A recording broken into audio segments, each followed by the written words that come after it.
Olá, que você tenha um dia abençoado em nome de Jesus. Espero que você esteja bem, que você esteja seguro.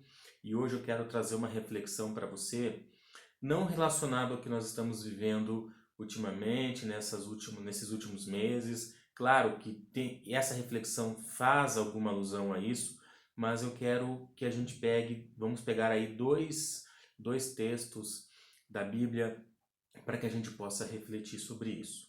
Mas antes, se você gostar, curte aí, dá um like, compartilha, comenta, tá? Para que a gente possa também levar o Evangelho a todos os pontos aí através desse vídeo. O primeiro texto que eu quero conversar com vocês está lá em Romanos, no capítulo 14.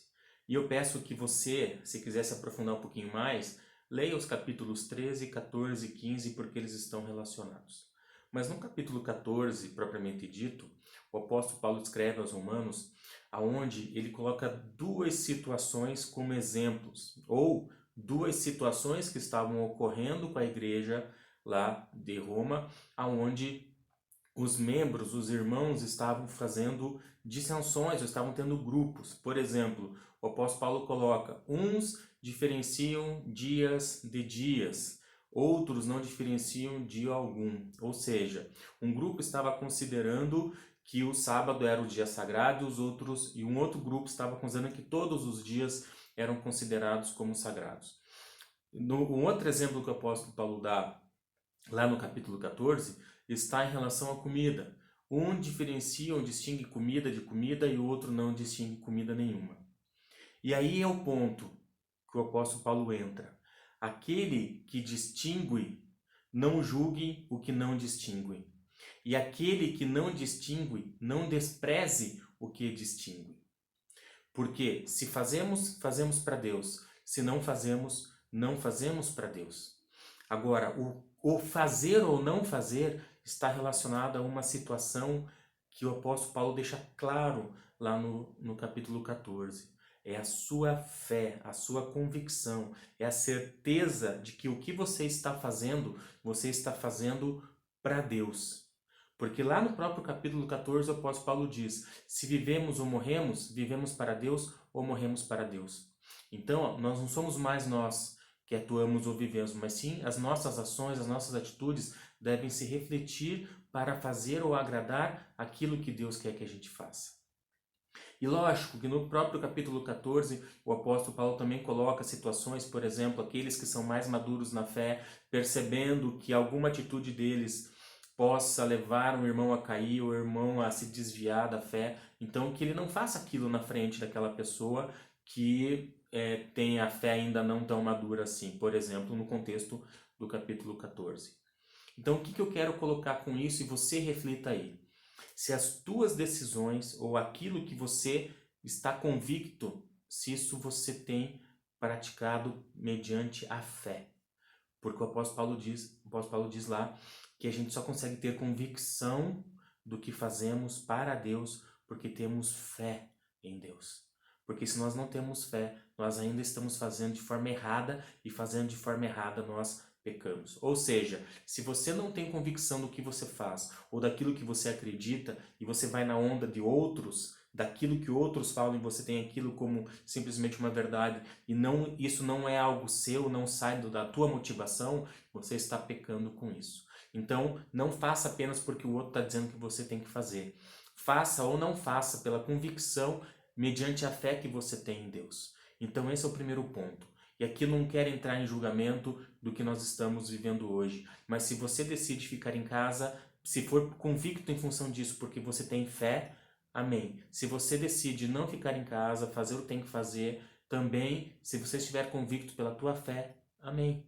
Agora, não faça nada mediante pressão ou algo que você não tem certeza se aquilo é bom ou não, porque você vai ser responsabilizado por isso no dia do julgamento.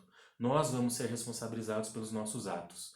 Então, devemos ter convicção daquilo que estamos fazendo, ou seja, a certeza, ter a fé em Deus que o que estamos fazendo é certo e que aquilo agrada a Deus. E o segundo ponto que eu quero trazer está lá em Mateus 10, e esse é um ponto que também é dentro de um contexto de missões, não tem nada a ver com o que nós estamos diretamente relacionado ao que estamos passando hoje, mas o que eu quero colocar para vocês lá em Mateus 10, já que o contexto é de missão, em algum momento o Senhor Jesus ele avisa os discípulos que ele estaria levando, né, estaria enviando os discípulos como ovelha em meio aos lobos.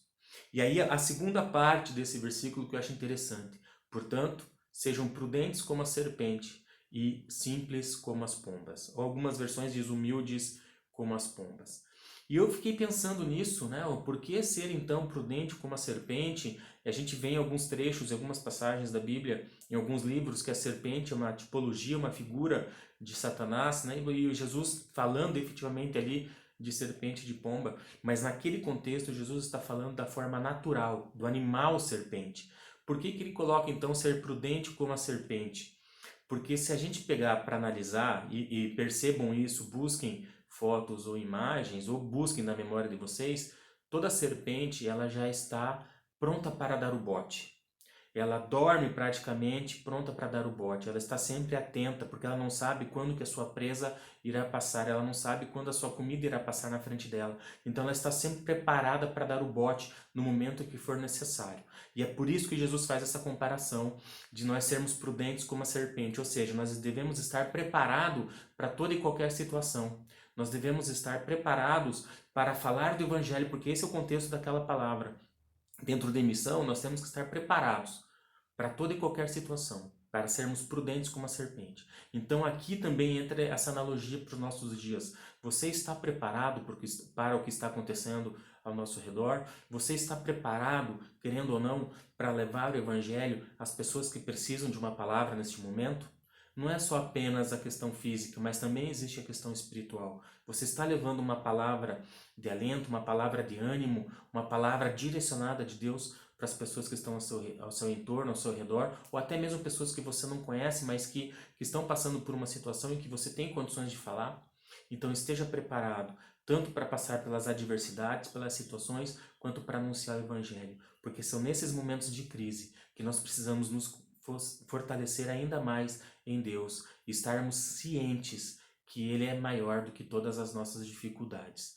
Tudo isso que nós estamos vendo hoje vai passar, mas nós temos que ter a fé, a convicção de que Deus é maior que tudo isso e que nós vamos sair daqui fortalecidos, vamos sair daqui vencedores, independente das circunstâncias. Então, que você possa ter convicção daquilo que você está fazendo, do seu posicionamento, saiba exatamente o que você está fazendo e aquilo que você está fazendo, ter a certeza que está fazendo para Deus, e seja prudente como a serpente e humilde como as pombas. Não haja com arrogância, não haja de forma a ser maior ou melhor que qualquer outra pessoa. Todos somos filhos de Deus. Um abraço forte a todos, que essa reflexão sirva aí para a gente meditar na situação que nós estamos, mas que acima de tudo nós possamos ter a certeza de que as decisões que estamos tomando são para a honra e glória do Senhor Jesus Cristo. Então, compartilha de novo, dá um like, se você não gostou também, dá um dislike, não tem problema, comenta e até a nossa próxima reflexão.